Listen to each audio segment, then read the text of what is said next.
Esto me había quedado de la clase anterior, porque había armado mal el PowerPoint. En algún momento me equivoqué cuando les puse el cierre, y me había quedado esto detrás, porque habíamos estado hablando sobre el tema de los nombres de Dios, ¿no es cierto? Cómo de alguna manera, cuál era el origen de la diversidad de nombres que tenía Dios, y bueno, la trascendencia, la importancia de eso, y los debates que había al respecto.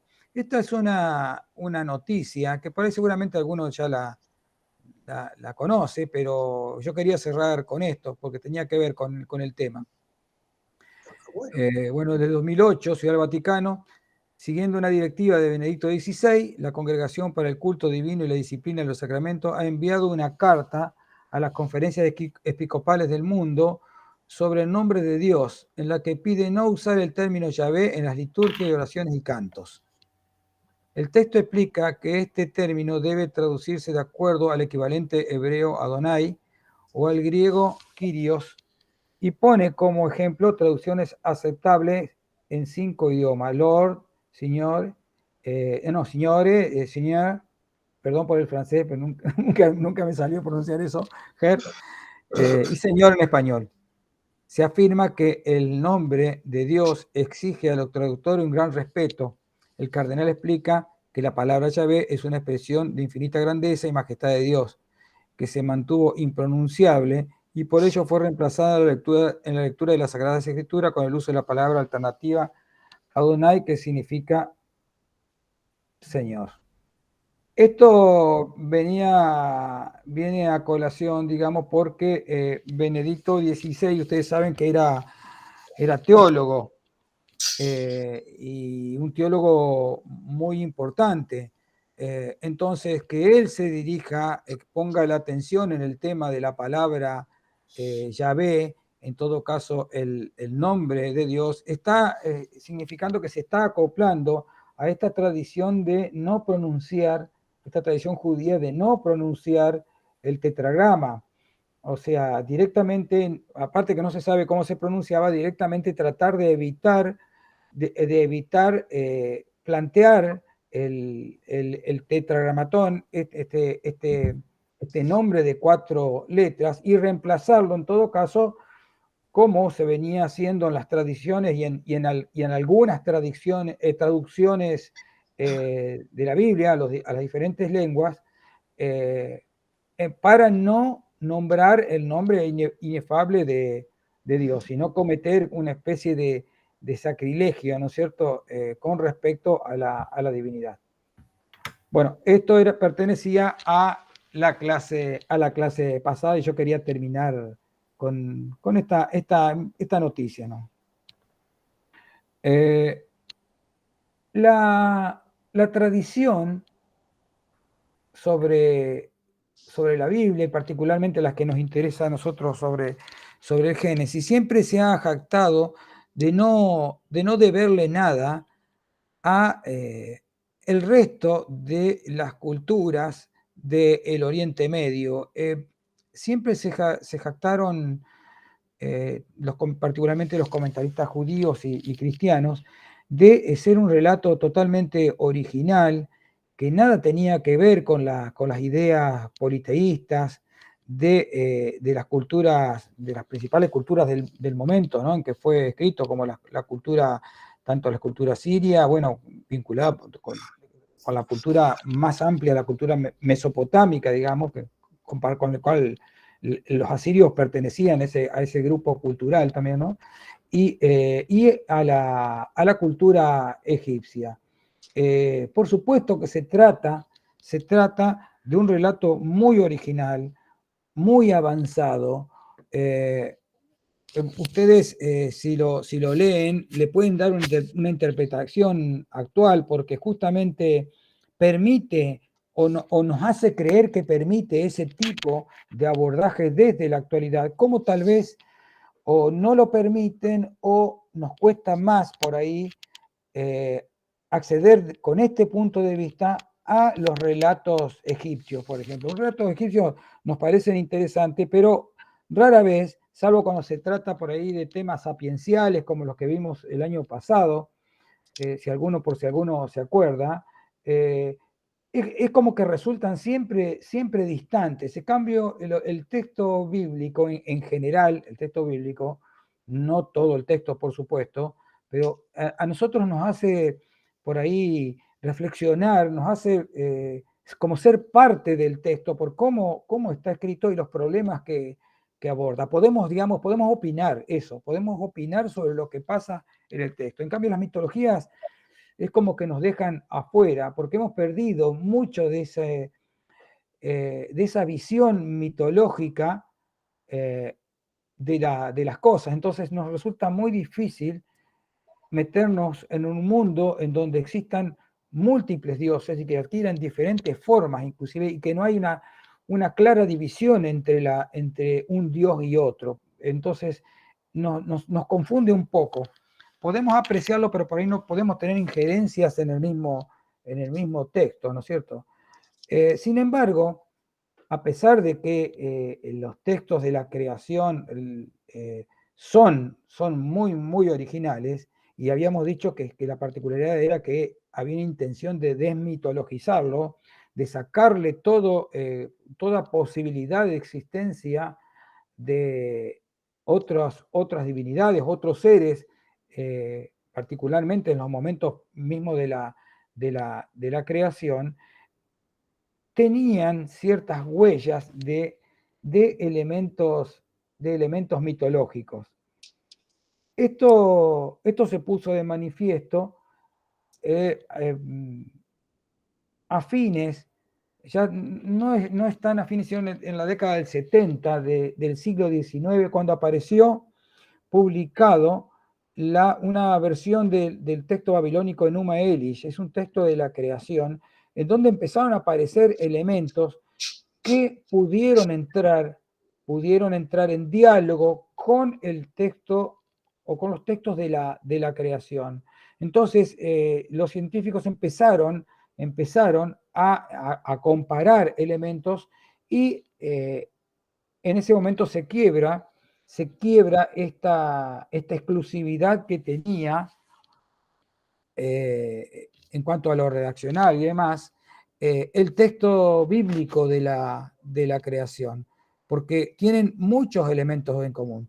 Después habíamos dicho también la aparición, ya en el siglo XX, la aparición de los textos de Ugarit pone de relieve aún más esta relación que tenían los grupos redaccionales con la cultura propia de Canaán. Entonces, lo que vamos a intentar ver en el curso es justamente cómo el monoteísmo es el que hace, el monoteísmo de los redactores es el que hace que este texto se diferencie mucho en ciertos aspectos de los relatos de la región,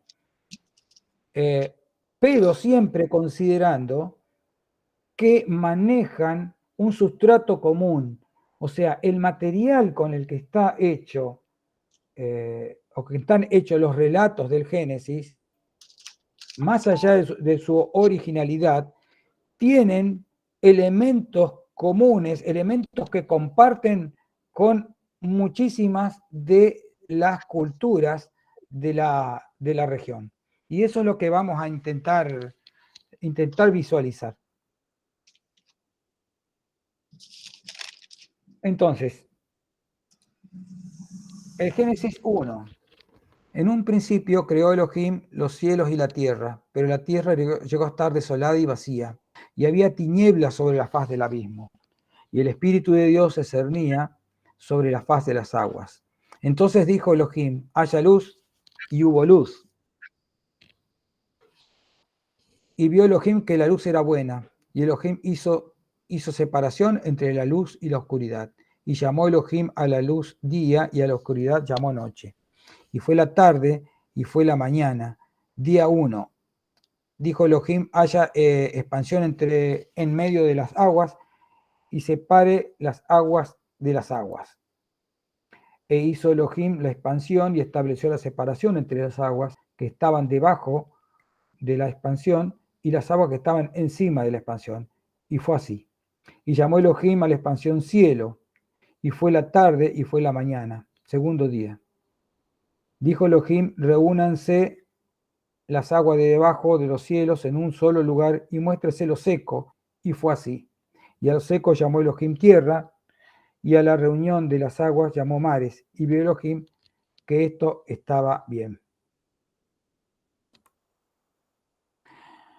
Antes de empezar, yo quise poner esta imagen otra vez porque tenemos que tener en cuenta particularmente dos escuelas redaccionales. Dijimos que la hipótesis de Wellhausen, la original, planteaba esta idea de que el Pentateuco tenía varias escuelas redaccionales, 4 particularmente, que era la yavista, la elogista, la deuteronomista y la sacerdotal. Y que eran grupos redaccionales que habían intervenido en distinto tiempo los textos sagrados para poner su impronta en función de las necesidades del momento. Entonces, las que vamos a tener en cuenta porque tienen que ver con estos primeros capítulos del Génesis son particularmente la yavista y la sacerdotal. Entonces, hay dos relatos de la creación, aunque muchos creyentes no se hayan dado cuenta.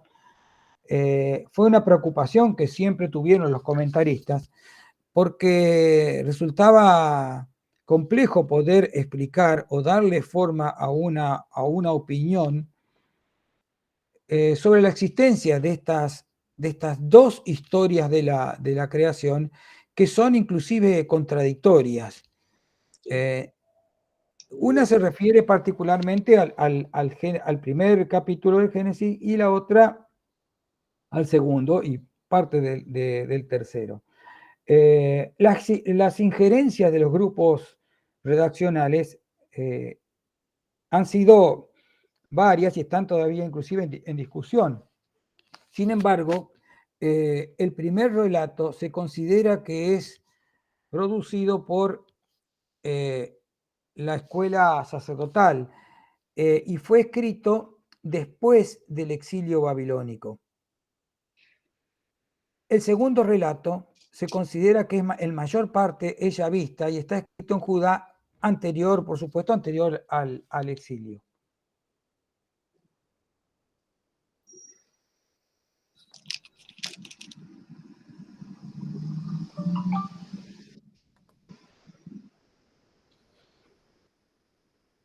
Entonces, digámoslo claramente, hay dos, básicamente, pues después vamos a ver que hay otro relato que se puede reconstruir, ¿no es cierto? Pero hay dos relatos explícitos de la creación. El primer relato es sacerdotal, o sea, es el más nuevo. Y el segundo es más antiguo. Después vamos a tratar de ver las características de cada uno. Vamos a ir analizándolos y vamos a ver las características de cada uno. Pero por lo pronto vamos a decir que son dos relatos y que son diferentes. Entonces dijo Elohim, haya luz y hubo luz. Es una frase muy determinante, muy impactante. Marca inclusive, se ve claramente la autoridad de una divinidad capaz de generar este tipo de impresión, ¿no es cierto?, tan poderosa, ¿no? Para analizar esta primera frase, que no es la primera frase, sino que es una frase que yo busqué para poder empezar, porque me cuesta mucho organizar esto, porque no sé por dónde empezar, porque cada palabra de las primeras frases, cada palabra se puede hacer un montón de relaciones y me cuesta mucho no pisarme después en las relaciones, ¿no? Entonces, volvemos un poquito a esta. Haya luz y hubo luz. Esto es justamente algo que llamó mucho la atención siempre porque, a diferencia de muchos mitos, la acción creadora, en este caso, está pasando por la palabra. En muchos mitos, la creación se produce por la acción de una divinidad que en un determinado momento reúne ciertos elementos y produce la creación. Sin embargo, Elohim, Yahvé, produce la creación con la palabra, algo que es de un nivel superior, porque significa una abstracción. Una cosa es decir, el alfarero modela una vasija en el torno, es algo que todos podemos imaginarlo, verlo, ¿no? Pero entonces, un acto de creación que sea modelar con barro un ser humano, es algo que es, lo podemos inclusive ver también, igual que en el mismo caso que el alfarero. De hecho, muchos dioses creadores son patronos de la alfarería. Sin embargo, crear algo a partir de la palabra, del logos, por eso va a tener tanta importancia ya en la versión griega del tema, ¿no? El tema, la palabra logos, el logos es la palabra con capacidad de crear. Y es un estado superior porque hay que tener una capacidad intelectual superior para imaginar una creación a partir de la palabra. ¿Se entiende? Entonces, los mitos más antiguos siempre se refieren o hacen explícito esta forma de crear algo a partir del modelado de algo. En cambio, el Dios judío crea a partir de la palabra. Sin embargo, a pesar de que esto parece una novedad, tenemos algunos elementos que nos van a hacer ver que también esto pertenecía, también esta originalidad de crear, traer la palabra, existía ya en algunos mitos del Oriente Medio. Entonces, acá tenemos el mapa del Antiguo Egipto con sus dos regiones, la región del delta, acá en el norte, recordemos que el río Nilo corre de sur a norte, y la zona, lo que queda, la zona lineal, digamos, del río, es la zona del valle del Nilo. Son dos zonas, dos regiones geográficas muy, muy distintas. Una tiene muchísima agua y la otra tiene muy poca agua, es prácticamente todo desierto, si no fuera por la existencia del Nilo. Como decía Herodoto, el Egipto es un don del Nilo. Si el Nilo no existiera, Egipto sería totalmente un desierto. Entonces, para el año 3100, el rey Menes, originario de Tinis, la capital del Alto Egipto. El Alto Egipto es la parte de abajo, porque dijimos que corre de sur a norte, ¿no? Entonces el Alto Egipto es esta parte de acá. Logra conquistar la región del Delta y de esta manera unifica las dos regiones. Y esto es lo que ha hecho fuerte a Egipto, tener dos regiones muy diferenciadas y que la monarquía haya sido capaz de implantarse con fuerza, salvo en los periodos intermedios que se le llaman de la historia, en donde está este equilibrio, digamos, este poder sobre todo el territorio completo se quiebra y se fracciona los poderes locales. Ha sido una particularidad de la monarquía egipcia. Egipto tenía varios puntos importantes, lo que significa que cada lugar tenía su templo. Entonces, su templo que adquiría importancia en función de la importancia política que adquiría ese lugar en particular. Fíjense, cuando Menes conquista unifica el país, establece la capital en Memphis. Él era de Tinis, por acá abajo, y establece la capital en Memphis, que ya lo vamos a ver en el mapa que sigue sobre el tema del delta. Lo que yo les quería decir antes de pasar a la otra, es esto que está acá abajo sobre las cosmogonías. Cada lugar que había tenido cierto poder tenía su templo prestigioso y tenía su propio mito de la creación. Por eso en Egipto, si bien había un poder monárquico sobre todo, en general, sobre todo el territorio, el poder del faraón, había una diversidad de mitos de la creación que convivían, más allá que, por supuesto, el que cobraba relevancia era el que adhería el faraón de turno o la dinastía de turno, ¿no? Sin embargo, los otros mitos de la creación convivían, y al no ser una religión dogmática, había intercambios de elementos, intercambios de aspectos. Los dioses egipcios no son tan claros como lo presentan las enciclopedias por ahí, ¿no es cierto? Este es el dios de tal cosa, este es el dios de tal otra. No, no, no. Había diversidad, inclusive se fusionaban los dioses, llegaban a tener muchísimos nombres. Por ejemplo, uno de los más conocidos por ahí es Atum Ra, por ejemplo. Pero Atum era uno y Ra era otro. Lo que pasa es que entraban en sincretismo y unían los nombres.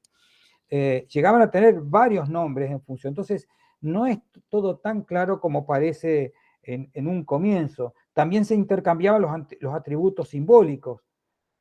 Por eso aparecen, un mismo Dios puede aparecer con diferentes atributos.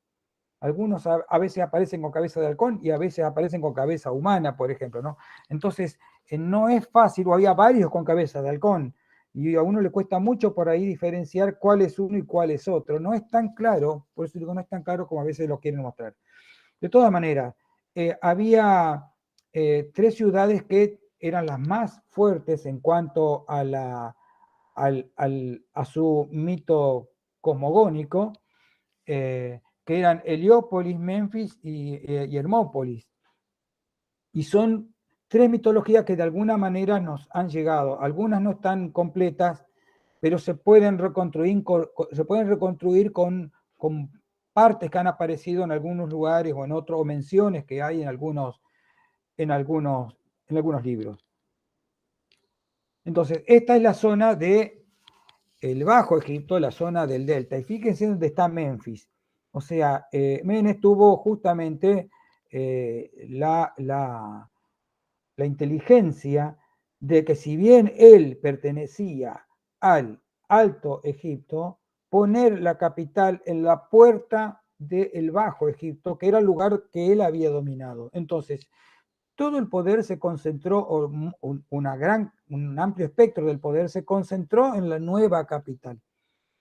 El nombre de con que era conocida esta ciudad, Hobkata, significa castillo del K de Ta. Este K, el K, yo lo había nombrado en la clase anterior, si mal no recuerdo, porque es uno de los aspectos de la personalidad. El K era la fuerza vital, el Ba era la fuerza anímica, lo que nosotros llamamos alma, pero el K era la fuerza vital de la persona. Y en este caso sería la fuerza vital del dios Ta. Y esta palabra, como una curiosidad nada más le digo, es la que pudo haber dado origen a la palabra con que se nombra, con que los griegos nombraron a este lugar, a Egiptos, ¿no es cierto? Egipto sería, con el tiempo evolucionó la palabra Egipto. Es esta palabra, la que significa castillo del Ka de Ta. La teología de la ciudad de Memphis la tenemos a partir de un documento que se llama La Piedra de Shabaka, que está en el British Museum.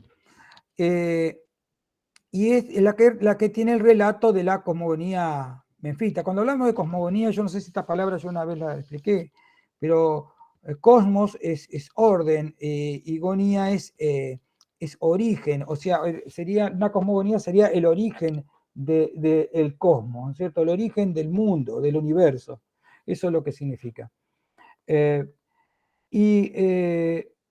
Yavaca, ahí tiene una curiosidad este documento, porque es una piedra muy gruesa, ¿no? No es tan grande, pero es gruesa.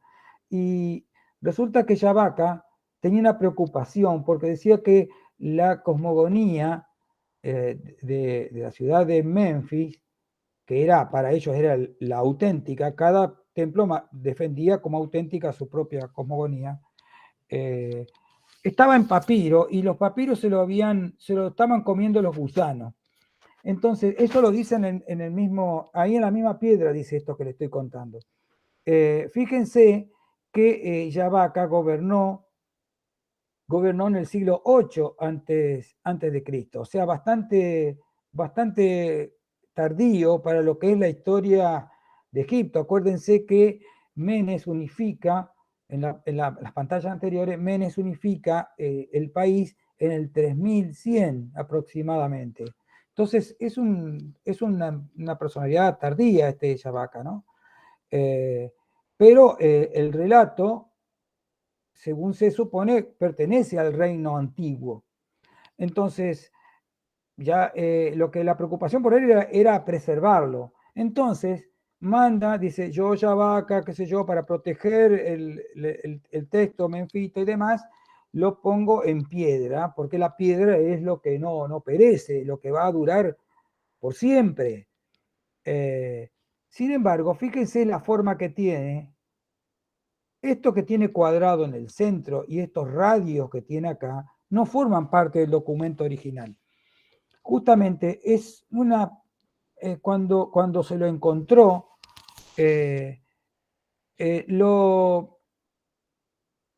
vio que había sido utilizado como piedra de molino. Este cuadrado que tiene en medio es el cuadrante donde entra el palo del molino y que hace girar la piedra. Y estos radiales, los radios, estos que tiene acá, los elementos radiales, son donde se gasta, donde se quiebra el grano. Fíjense, entonces se quedó borrado todo. Toda esta parte de acá lo tiene borrado. No quise poner otra imagen más, pero si ustedes buscan, van a ver que el texto se encuentra a los costados de esta especie de estrella que tiene, porque el medio está totalmente borrado.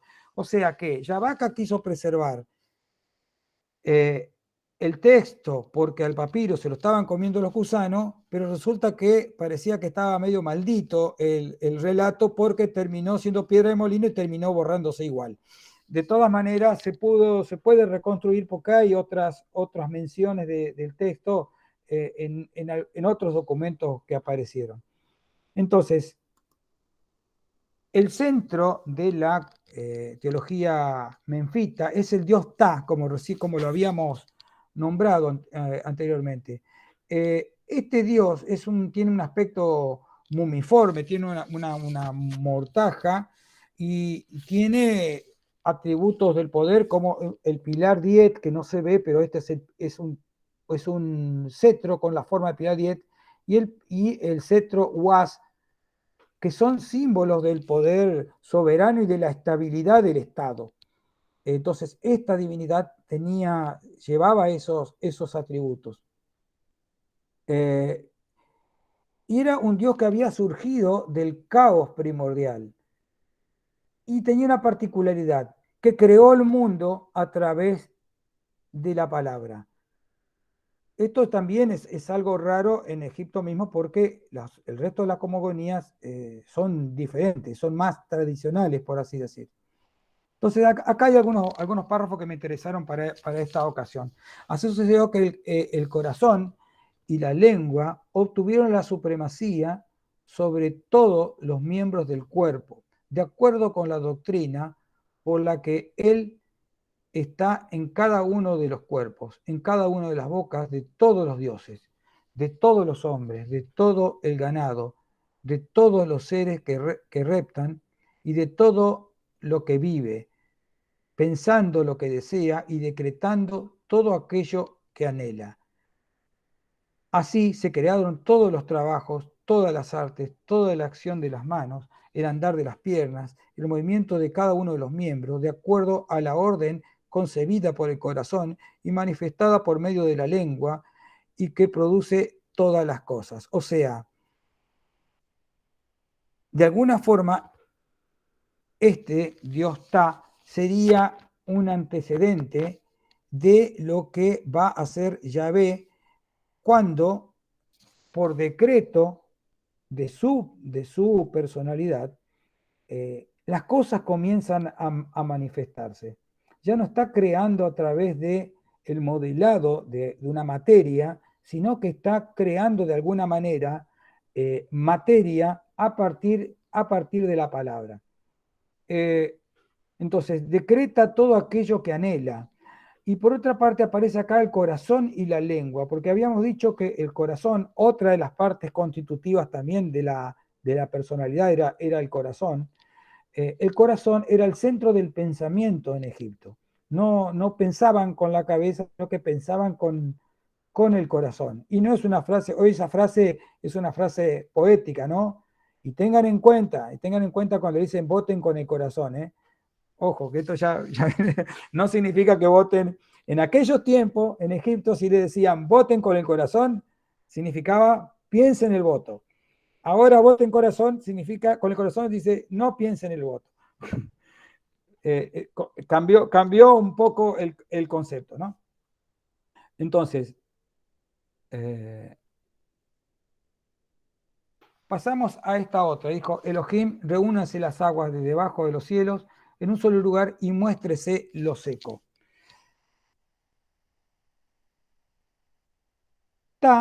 Estaba vinculado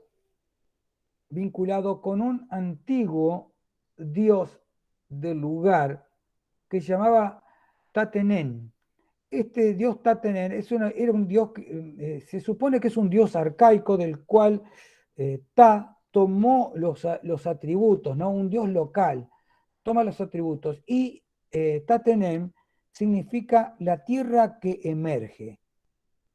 Recordemos el párrafo anterior que estábamos citando del Génesis, en donde, ya me olvidé lo que decía, cómo lo decía, Elohim ordena a las aguas de debajo de los cielos eh, que se reúnan en un solo lugar y que muestren lo seco.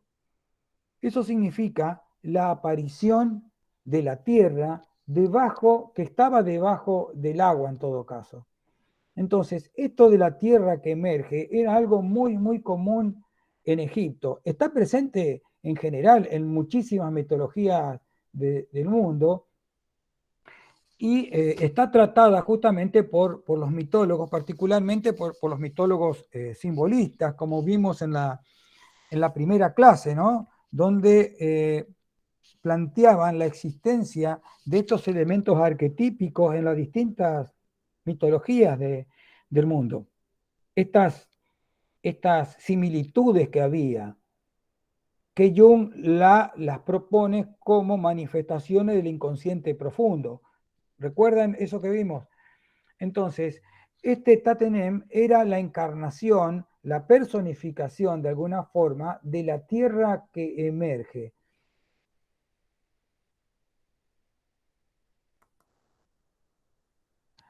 Esa tierra que emerge era la que se consideraba la colina primitiva, el montículo que aparecía, emergiendo de este océano que cubría toda la superficie del mundo. A partir de la aparición de ese montículo se manifestaba la existencia del demiurgo. El demiurgo, se le llama demiurgo a este tipo de divinidades que eran creadoras, que no siempre, que por supuesto en el caso del Génesis, el demiurgo coincide con Yahvé porque no puede haber otra divinidad. El monoteísmo extremo elimina esa posibilidad de un Dios de un Dios por encima del creador. En el caso de la visión judía, no puede haber un Dios que no sea el mismo Dios creador. Bueno, en el resto de la mitología suele existir un Dios, y suele existir un Dios demiurgo, un Dios que tiene la posibilidad o el interés de manifestar la creación. Entonces, a partir de este océano que todo lo cubría, aparece el montículo, lo que significa que el océano es considerado, el océano primordial, ese océano infinito, era el elemento del caos, y que al aparecer esta colina primitiva, este montículo de tierra, a manera del Génesis, como se ordenan las aguas, le ordenan a las aguas que se dispersen y que hagan aparecer lo seco. A partir de ahí aparece el demiurgo y produce la creación. Por eso, a partir del caos el caos devino en orden, y lo inerte se manifestó en lo móvil, se cambió lo móvil, el silencio en ruido, y la oscuridad en luz. O sea, a partir de la aparición del montículo se producen estos cambios, este ordenamiento del mundo, que va a constituir un nuevo orden.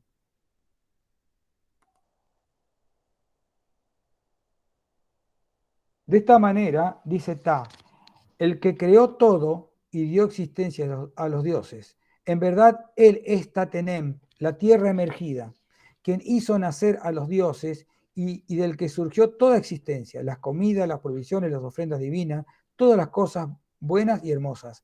Así reconoció y comprendió que su poder es superior al de cualquier otro dios. Y de esta forma Ta se sintió satisfecho después de crear todas esas existencias y cada una de las divinas palabras. Bueno, acá me interesó poner esto porque justamente esto de que se sintió satisfecho después de ver la creación es algo que está presente en el texto del Génesis. Cada vez que Yahvé crea algo, dice que lo vio bien, que se sintió satisfecho de lo que había creado. Bueno, esta idea ya está también acá. El tema es que la gran diferencia, por eso hay similitudes, pero también hay diferencias. Por eso la originalidad, de ahí la originalidad del texto bíblico, ¿no? También gracias a la acción monoteísta extrema, particularmente, por supuesto, primero de los yavistas, pero después también, por supuesto, y con mucho más énfasis, del grupo sacerdotal. Acuérdense que el grupo sacerdotal viene de Babilonia, y en Babilonia habíamos dicho que se endurece el monoteísmo, se endurece mucho más, porque cuando vuelvan de Babilonia y se instalen nuevamente en Canaán, van a tener que luchar. Ellos proponen desde el exilio luchar con las armas, pero los persas no se lo van a permitir.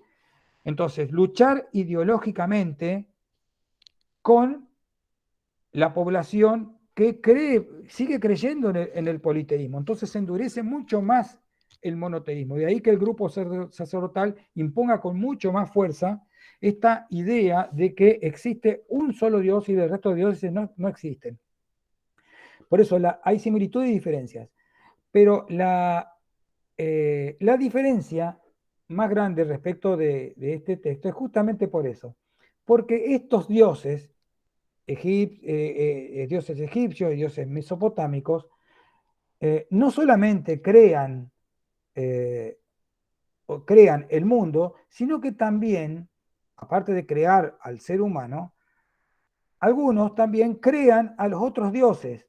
O sea, tienen una acción teogónica. Acuérdense que la teogonía de Hesíodo, que es conocido el libro sobre la teogonía de Hesíodo, el libro griego, ¿no? La teogonía significa la creación o el nacimiento de los dioses. Bueno, estos dioses, no todos, pero estos dioses suelen crear también a otros dioses, establecer el linaje de dioses, particularmente en el caso del dios Ta, a partir también de la palabra. Y el dios Ta también tiene un elemento de poder que no es monoteísta todavía, pero tiene esa intención. Porque como yo les comentaba en las clases anteriores, el monoteísmo es exclusivo del judaísmo, pero porque el judaísmo lo logró, por las condiciones históricas del judaísmo, histórico-geográficas, culturales, ¿no? Del judaísmo. Pero en realidad el monoteísmo es una especie de proceso y el monoteísmo es la finalización. El monoteísmo es la idea de implantar por encima del resto de los dioses y llegado el momento como único Dios, al Dios propio. Entonces, todo grupo de poder trata siempre de concentrar el poder divino o los poderes divinos en en una sola divinidad que es la propia. Entonces, si bien hay manifestaciones en la región, de eso habíamos dicho, cuando Marduk se instala como si fuera, como si el resto de los dioses son versiones de el propio Marduk. Ta también, Ta tiene esa característica. Yo no lo puse acá porque no me quería extender demasiado, cosa que estoy haciendo involuntariamente porque me estoy yendo del tema, pero Ta también tiene esa capacidad de que los dioses son, de alguna manera, están vinculados con la palabra de Ta. Entonces, toda acción, todo tributo que se le rinda, todo sacrificio que se le rinda a un dios, en última instancia se le está rindiendo tributo, sacrificio o se le está brindando el sacrificio al dios Ta. Entonces, el monoteísmo es un elemento de poder que nunca se pudo concretizar. El otro acto que se lo relaciona con el monoteísmo es el del famoso Akenatón con el dios Atón, ¿no? Que fue una experiencia que duró un poco tiempo. La otra teología, la otra cosmogonía es la hermopolitana, la ciudad de Hermópolis. Acá aparece una variación porque aparecen estos elementos que vemos acá, que son los componentes de la Odóada, son justamente ocho divinidades muy primitivas, muy misteriosas, que después las vamos a ver en relación también con ciertos aspectos del Génesis, porque son divinidades conceptuales. Eh, eh, están representadas por elementos masculinos, 4 elementos masculinos y sus parejas. Los elementos masculinos tienen cabeza de rana y los elementos femeninos tienen cabeza cabeza de serpiente. Entonces, en términos generales, yo no quise ponerle citas de los textos para no demorarme tanto. Se da que estos tipos de conceptos material primordial, elemental, estos estados elementales, en un momento se produce una especie de cataclismo por una falta de armonía entre la relación de estas personalidades y aparece un montículo. Y en el montículo había un huevo. Y de ese huevo es... lo voy a leer porque me olvido la palabra. Fue incubado, ahí está, fue incubado por el calor de lo que se llamó la isla del fuego. La isla de la Rebol le llaman, palabra muy antigua para nosotros, ¿no? De la Rebol que tiene que ver de alguna manera con la palabra Rebol tiene que ver con rubus, con la palabra rubor, que tiene que ver con el rojo, y esa era la idea que tenían, la visión que tenían en la naturaleza los egipcios de esa isla, en algún lugar, cuando el sol salía, que se veían esas salidas rojas, ¿no? En ciertos momentos.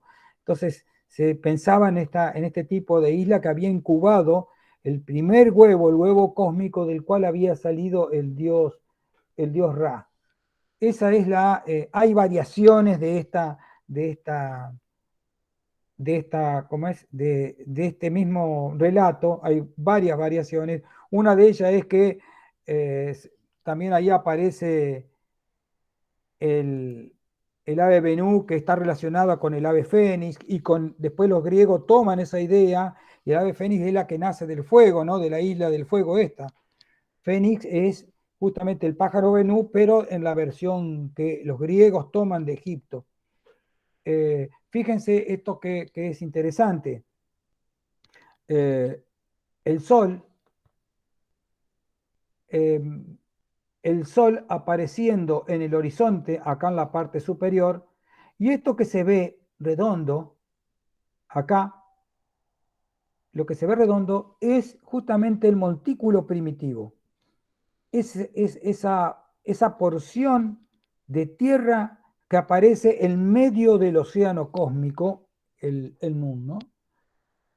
En Egipto este tipo de idea era bastante sencilla de imaginar porque se podía ver, más allá de que fuera un arquetipo y que fuera esto de la aparición de la Tierra en el medio del océano infinito, sea algo común a muchas mitologías en el mundo. En Egipto era fácil de ver porque el don, el don que Nilo le daba a Egipto era la inundación. El río Nilo inunda la tierra y cuando la inunda, la fertiliza, como muchos ríos, ¿no es cierto? Pero la diferencia que tenía el Nilo, que tiene una periodicidad casi matemática, es muy predecible cuándo va a crecer, cuándo se va a retirar, y esa crecida y esa retirada llega al momento justo para la siembra y para la cosecha. ¿Se entiende? Era muy distinto lo que pasaba en Mesopotamia, que los ríos crecían más o menos en temporadas, por supuesto, de creciente, pero no con mucha estabilidad. Se desbordaban para cualquier lado, crecían mucho o crecían muy poco, en torrentes se llevaban todo puesto, crecían en momentos en donde no se podía cosechar ni no se podían realizar los cultivos. En cambio, en Egipto es justamente un don del Nilo, como decía Heródoto, Egipto. El Nilo era la fuente de toda la vida. Entonces, esto de la inundación y que cuando se empieza a retirar empieza a aparecer la tierra emergida, daba idea de esta, o tenía relación con esto del montículo original de donde había surgido el mundo. Entonces, por eso era tan, la gente lo podía llegar a concebir porque tenía un ejemplo en lo que pasaba todos los años en Egipto. Y por supuesto, de estos montículos que empezaban a aparecer cuando el Nilo comenzaba a retirarse, era donde iba a aparecer la vida, que era el alimento mismo del cual se servían a través de las cosechas, ¿no? La tierra como elemento que da de comer a la gente. Entonces, este círculo grande que está acá es visto de alguna manera desde arriba, eh, el montículo primitivo. Y esto que está acá es el Sol apareciendo en el horizonte. Justamente esta imagen que está en naranja, más rojizo acá arriba, acá yo lo puse abajo, el jeroglífico para el horizonte.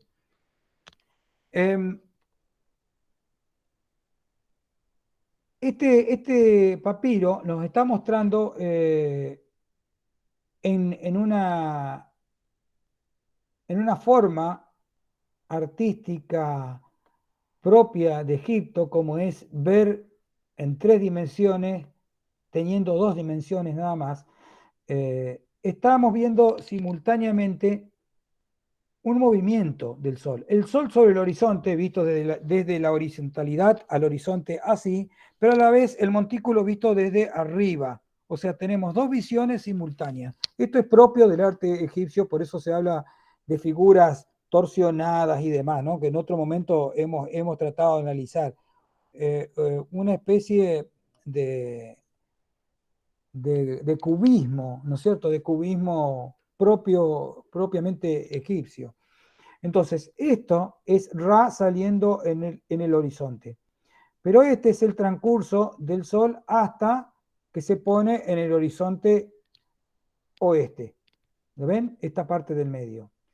Estos elementos que están acá, que son como unas figuritas humanas con unas asadas así para cultivar, son los componentes de la odóada, justamente estas divinidades con cabeza de rana y serpiente que vimos anteriormente. Y estas dos divinidades que están acá representan el norte y el sur, o sea, el este y el oeste, la salida y la puesta del sol. Estos son el norte y el sur, que están largando agua alrededor del montículo, o sea, son parte componente o están de alguna manera mostrando un poco el agua que rodea al montículo, el agua que rodea a todo el mundo conocido, un agua de características caóticas y eternas, y de alguna manera siempre amenazante, ¿no es cierto? La cosmogonía de la ciudad de Heliópolis decía que todo se hallaba confundido en un caos amorfo y oscuro, sumido por un océano caótico donde se encontraba el potencial de la vida, pero sin tener conciencia de su existencia. Solamente Atum estaba diluido en él con toda su fuerza creadora.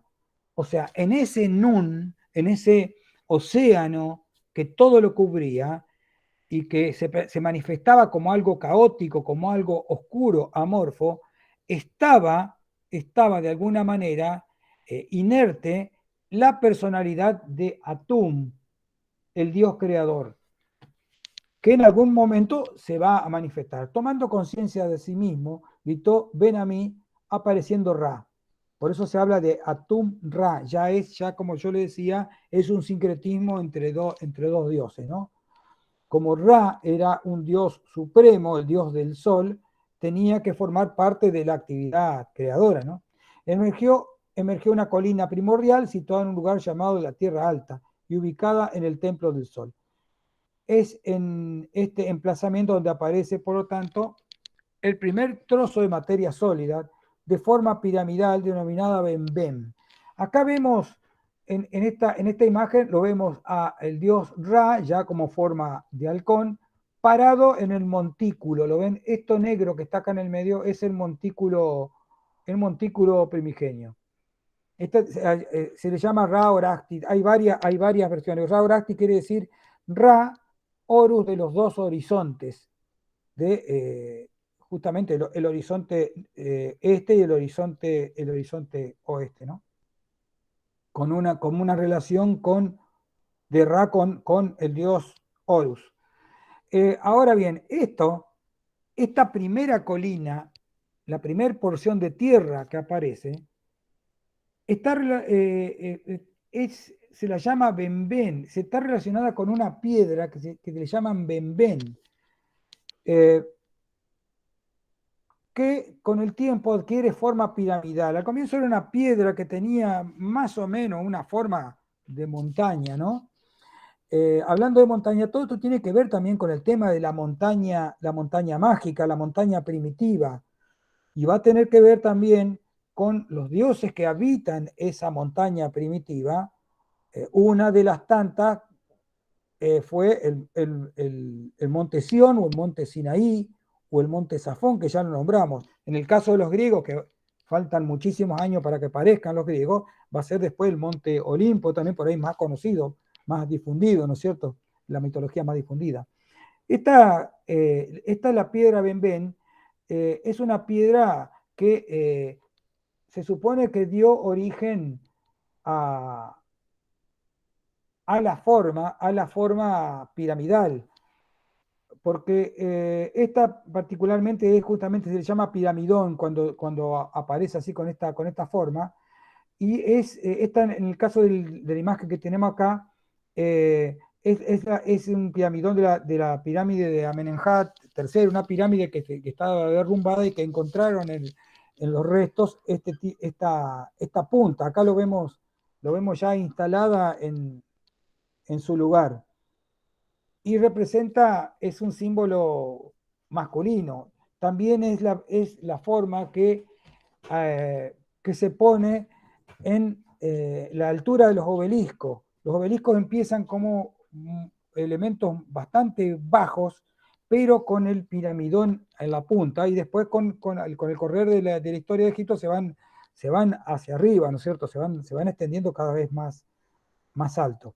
Pero esto entonces, la pirámide de alguna forma, es la montaña sagrada. La montaña sagrada es el elemento que vincula el mundo terrenal con el mundo de lo celestial y también con el inframundo, ¿no?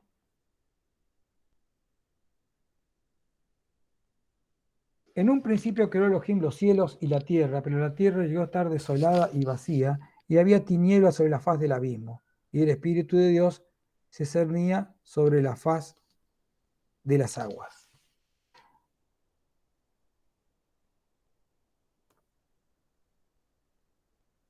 Bueno, acá tenemos la palabra teom.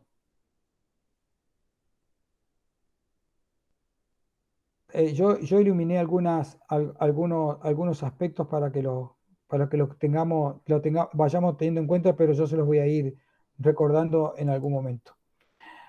La palabra teom es una palabra hebrea que cuando se realiza la Septuaginta, de la cual estuvimos hablando, creo que en la clase pasada, estuvimos hablando algo de eso.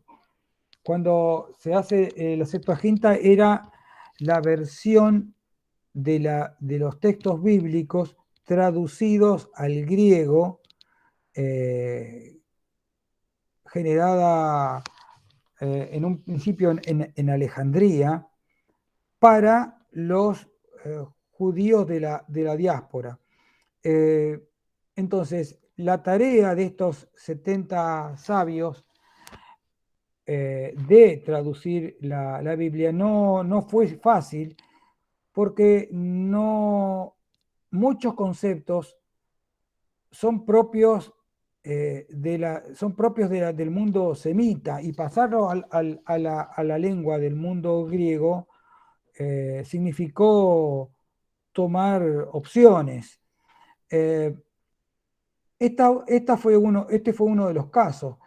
Traducir la palabra teón significó pasarla al avisos griego, que significa muy o sumamente profundo. Y da idea justamente, avisos, acá yo puse un poco más para aclarar, termina significando sin fondo.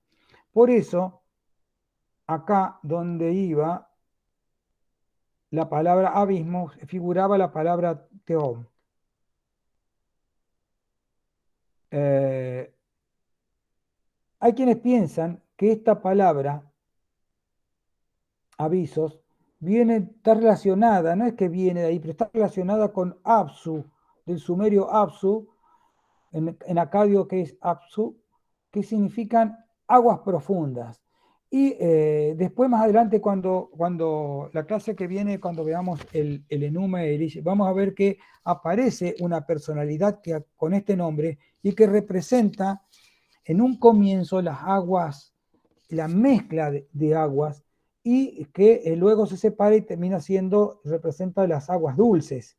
O sea, no las aguas oceánicas, sino las aguas de los ríos, las aguas que son fértiles.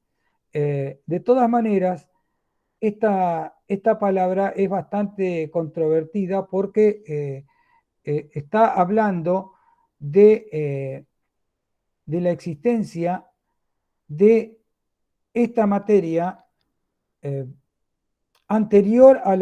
existente anterior a la creación del mundo por Yahvé. A ver si yo no recuerdo si. Fíjense, en un principio creó Elohim los cielos y la tierra, pero la tierra llegó a estar desolada y vacía. Y había tinieblas, o sea, sobre la faz del abismo. O sea, el abismo aparentemente ya existía, porque es un abismo infinito. Eh, Esto ha sido muy debatido. Cuando después de que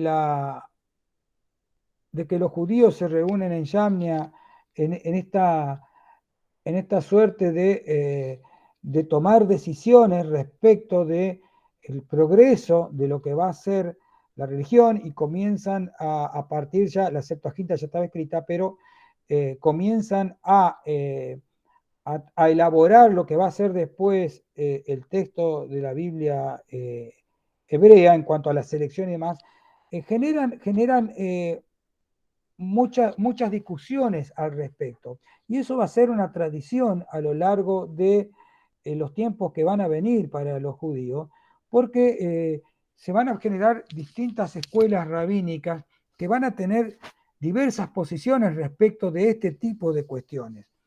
De ahí van a aparecer textos que después vamos a citar algunos, que son los Midrashim.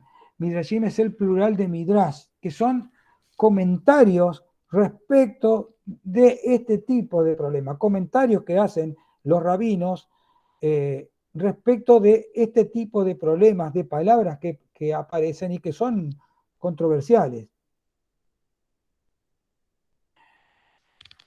En sumerio, A significa agua, pero significa también esperma, concepción, generación. En la crítica mesopotámica, el agua y el pez son símbolos de fecundidad. Entonces, vamos a volver un poco a esto. El abismo, considerado de alguna manera previo a la creación, es un elemento caótico porque está antes del orden impuesto por Yahvé. Entonces, es un elemento del cual se vale Yahvé para dar forma, de alguna manera, un material del cual se vale Yahvé para dar forma a el universo. Este tipo de lugar sin fondo y demás tiene una evolución dentro del pensamiento de los antiguos judíos, porque comienza a ser relacionado con el Gehenna. Este lugar, un lugar apartado, un lugar hostil, un lugar donde, de acuerdo con después el Apocalipsis, dice que va a ser encerrado Satanás, y del cual va a salir luego de 1000 años. Y ese lugar tiene ese encierro de Satanás en ese abismo de fuego. Ya no es acoso, sino que ya es de fuego. Pero digo que son interpretaciones rabínicas, rabínicas, o en todo caso de eruditos de anteriores a la etapa rabínica, que van teniendo su evolución en las distintas corrientes de pensamiento. El cristianismo le da esa particular forma, ¿no? Entonces, cuando lo relaciona con el tema de Satanás, esa idea de encerrar del abismo de fuego y de encerrar al demonio por 1000 años con el sello del nombre propio de Yahvé, un nombre secreto y misterioso, y que va a ser liberado, ese sello va a ser roto en 1000 años, generó la idea de esto que se va a llamar milenarismo, y que es esto que a los 1000 años de producirse eso, el demonio va a ser liberado. Entonces, las corrientes milenaristas tienen que ver, que van a ser corrientes medievales, tienen que ver con esa idea, con la idea de un momento en el cual se va a abrir se va a romper ese sello y que va a ser liberado el demonio. Muchos creían que eso iba a ser en torno al año 1000, por eso en torno al año 1000 hubo muchos, no sé si muchos, pero varios movimientos que se hicieron eco de estas interpretaciones y que produjeron varios disturbios que que fueron registrados en diversos lugares de Europa. Pero la idea milenarista es esa, la idea de una idea escatológica, de un tiempo, al final de los tiempos, en que se va a producir algo, en ese caso, en el caso del cristianismo, la liberación del demonio, para comenzar una nueva era. Esto nada más se lo quería mencionar porque es algo que va prendido de la idea de abismo. Pero el abismo en sí es un abismo acuoso. El abismo de los orígenes es un abismo acuoso, es un agua misteriosa, un agua total, plena, eterna, y que Yahvé, al hacer el acto de creación, la domina, la pone a sus órdenes, y a partir de ahí genera un nuevo estado de cosas, que es el estado de orden, que es la creación misma. Entonces volvemos un poco al tema de la mitología mesopotámica. Entonces dijimos que en Sumerio, recordemos que los sumerios son los primeros, no son los primeros pobladores de Mesopotamia, es la primera civilización de importancia en Mesopotamia, de importancia porque en este sentido, ahí nacen las primeras ciudades. Anteriormente eran aldeas. Bajo los sumerios aparece la escritura y las primeras organizaciones estatales. Entonces, por eso decimos que es la primera civilización de importancia. El origen de, entre comillas, la civilización es justamente en Sumeria.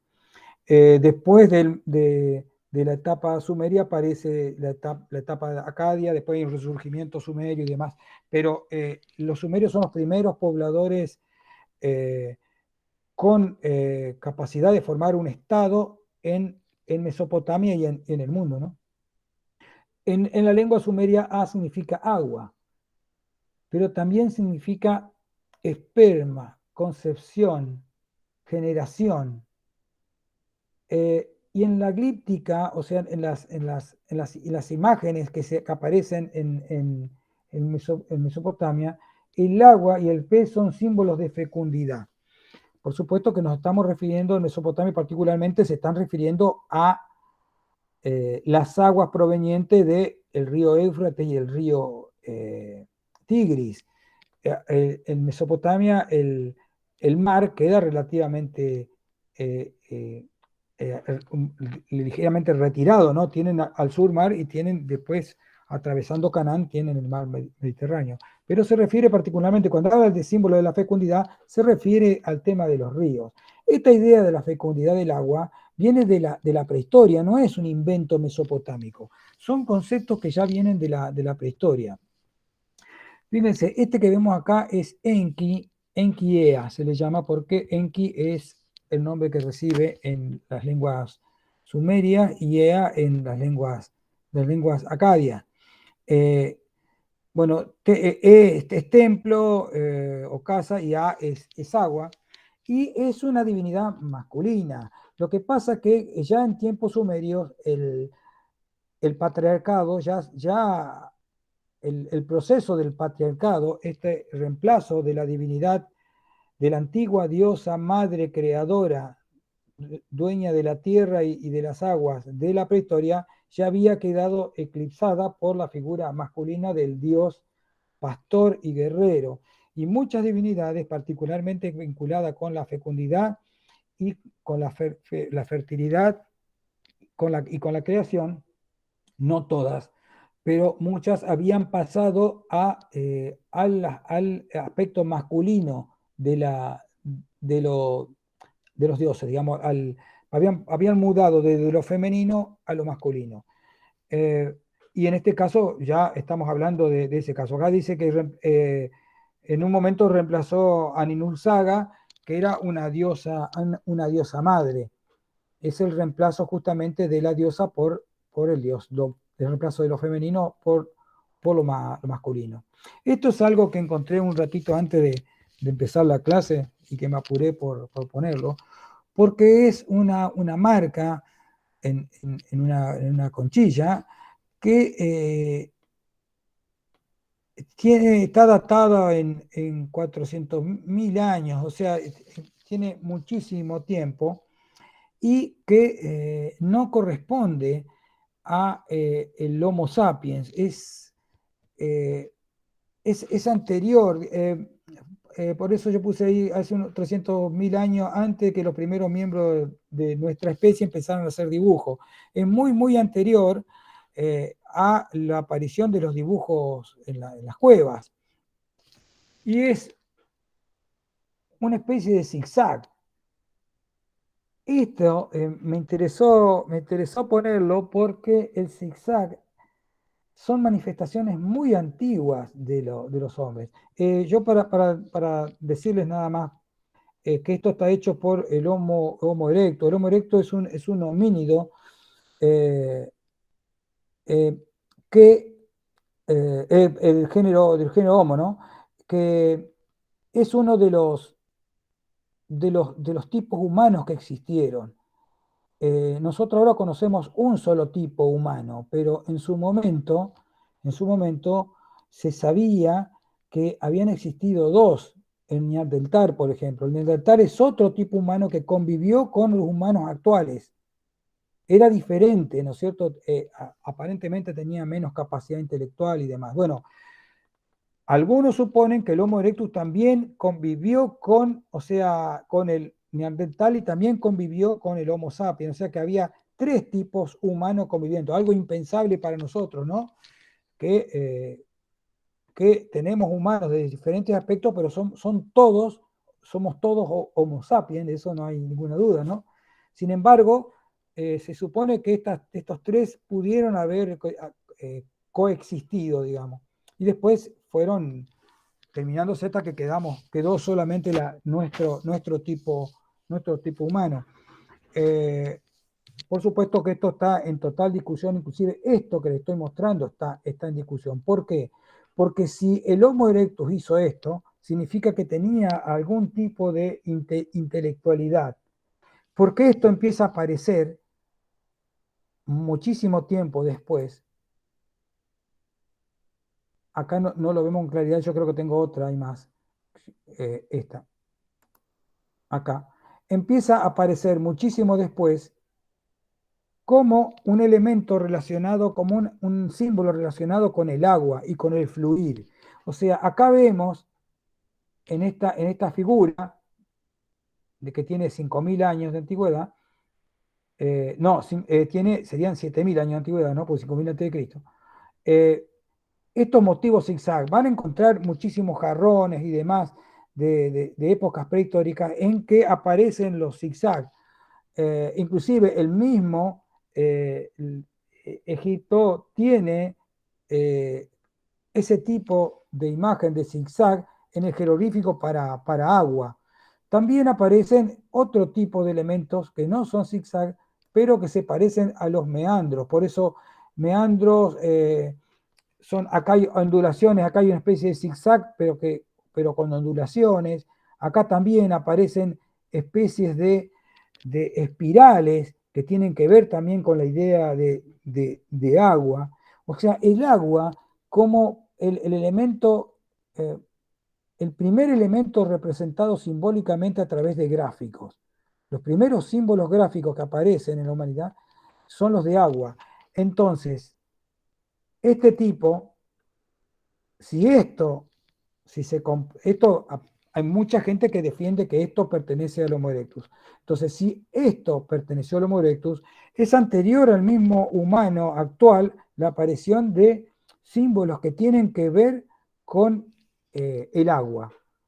Dijimos que Jung hablaba de arquetipos, de la inundación, el arquetipo del agua. Bueno, acá le estaría dando algo de razón a la idea, ¿no? De esta simbolista. Entonces, el considerar el agua como la fuente original de la vida o la materia con que está hecho todo, parte de una visión de que la creación concebida como una procreación. O sea, la creación del mundo como producto de alguna forma de una especie de parto de una divinidad femenina, de una diosa. De ahí el tema de la creencia en la prehistoria de la diosa madre, que crea a partir de el parto mismo. Y la relación que tiene la figura femenina con las aguas, entonces con los movimientos de las aguas, fíjense los espirales, todas estas cosas. Este tipo de cosas la tienen muchas veces, como le mostrábamos a la otra figura, las imágenes prehistóricas de las divinidades femeninas consideradas hoy diosas madres. Tienen muchos de estos aspectos, puntos, tienen espirales, tienen zigzag. Son cosas muy, muy, muy antiguas. De ahí entonces la importancia femenina dentro de estas visiones del agua como elemento creador. El agua que todo lo cubre tenía aspectos femeninos. Acá volvemos al tema de el Nun. El Nun es considerado un elemento caótico. El Nun es considerado un elemento masculino. Entonces, perdón un momento. Un momentito.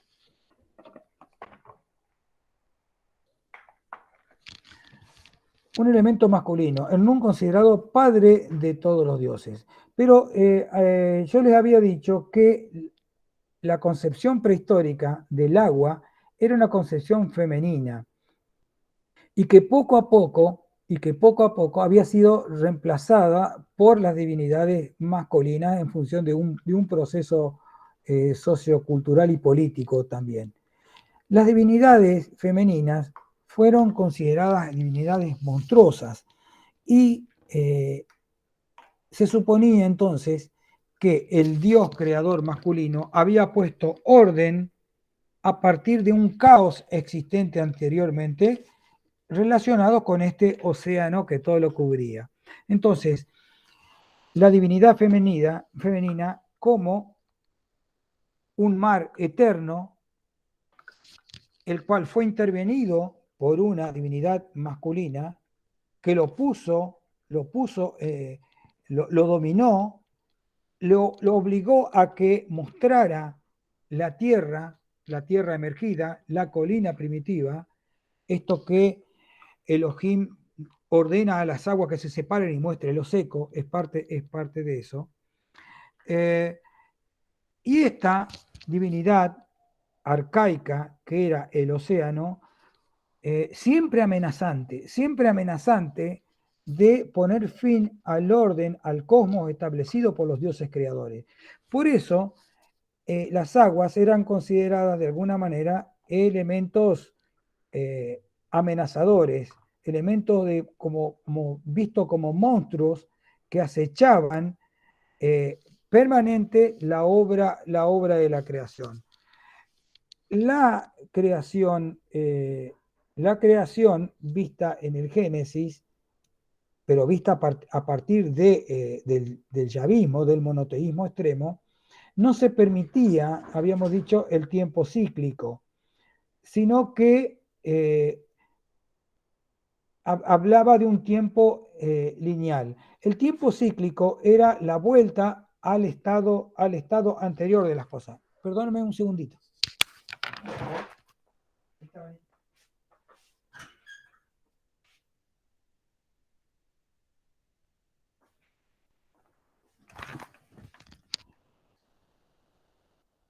La vuelta a el estado original de las cosas.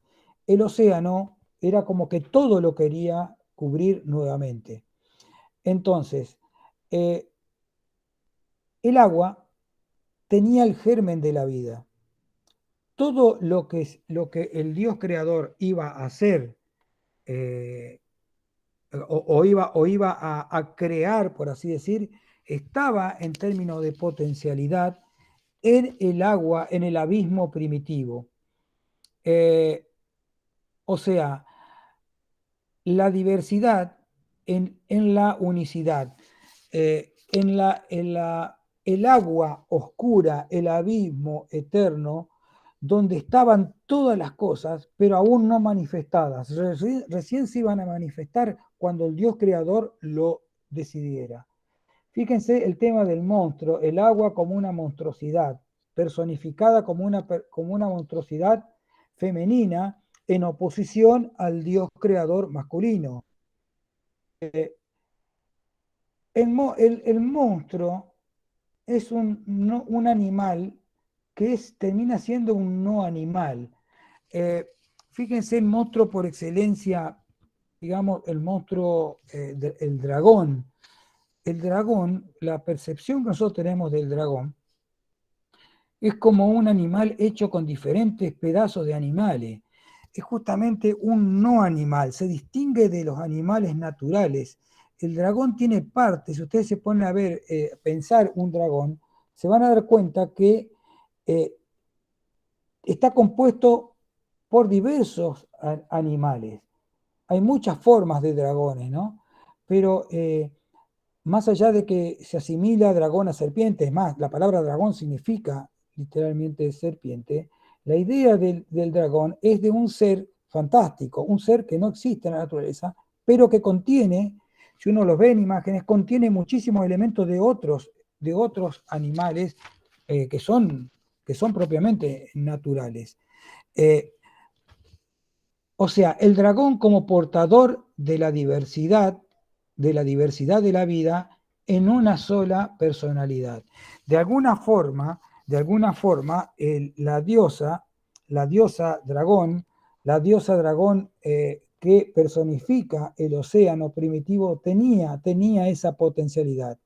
El dios masculino lo que va a hacer es, de alguna forma, destruirla y con esos elementos, con esa materia prima de la diosa derrotada, formar el mundo, el universo. Entonces, eh, el monoteísmo, el monoteísmo no se podía permitir la existencia de otras divinidades. Entonces, lo que aparece en otras mitologías, de la manera como yo se las había planteado recién, esto de ver el océano como preexistente a la creación, la divinidad femenina monstruosa que acechaba permanentemente la obra, la obra del creador, eh, las aguas como elemento de la muerte, pero también como elemento de la vida, porque las aguas cuando invadían la tierra, la idea, y fíjense que en la Biblia está el tema eh, el tema del diluvio, eh, como, un, como un nuevo empezar, fíjense, el agua que todo lo invade, da la muerte, pero como el agua tiene el germen de la vida, produce el renacimiento. Eh, es como un volver a los tiempos anteriores a la creación, cuando el abismo lo controlaba todo y que recién luego de la orden de Yahvé mostró, mostró el montículo, el lugar seco de la tierra, donde va a poder germinar la vida propiamente, ¿no? Eh, entonces, este tipo de acciones divinas entre un Dios y entre otro, fíjense, antes que me olvidé, el tema que creo que comentamos en la clase, unas clases anteriores estuvimos comentando, el tema del bautismo y lo que nos ha quedado de todo eso, ¿no? El bautismo como, alguien que se sumerge, pierde la vida, pero de la misma agua renace con una vida nueva. En el caso del cristianismo, eh, mueren con Cristo y renacen como Cristo resucitó. Tiene esa conceptualización. O sea que es la misma conceptualización que se tenía en la antigüedad, donde los mitos de las aguas producían ese tipo de tiempo cíclico en que luego de un momento de orden propiciado por el Creador, las aguas volvían a cubrir la tierra y luego se renovaba el ciclo cuando se volvía a poner orden y se producía una sensación del tiempo cíclico. Bueno, el monoteísmo no permite el tiempo cíclico, por un lado, porque Yahvé no está sumido en el tiempo, sino que es un Dios del tiempo. Acuérdense de cómo se llamaba el Olam, Dios, el Dios tiempo. y tiempo visto tiempo como historia. Recordemos que la historia, el concepto de historia es de un segmento y no de un círculo. Eso sería ciclicidad, tiempo eterno, principio, fin, comienzo de nuevo, fin de nuevo, comienzo de nuevo, tiempo cíclico, el tiempo que se renueva. Ese es el tiempo mitológico. El tiempo de la historia es el tiempo propio del monoteísmo, donde hay una creación y va a haber, en todo caso, un desenlace final, pero que en cuanto a la idea, intención, es desprenderse de la idea del ciclo. Sin embargo, la acuosidad amenazante está presente en el texto bíblico, como vamos a ver en las clases que vienen. Yo nada más quería terminar con esto que tenemos acá, porque va a ser el comienzo de la clase que daremos en el próximo encuentro. Y es justamente estos términos que yo mostré acá son conceptualizaciones que el redactor realiza a partir de elementos mitológicos que, de haber aparecido de forma explícita, estarían cuestionando el mismísimo monoteísmo. Porque tanto desolada como vacía, tinieblas y abismo representarían antiguas divinidades despojadas de la personalidad y puestas de manera abstracta, conceptualizadas en todo caso, para despojarlas eh, de su aspecto divino y manifestar así de una manera menos perturbadora el monoteísmo extremo a los seguidores de Yahvé. Entonces, con este cuestionamiento, con esta especie de nudo problemático, terminamos y nos vemos la clase que viene.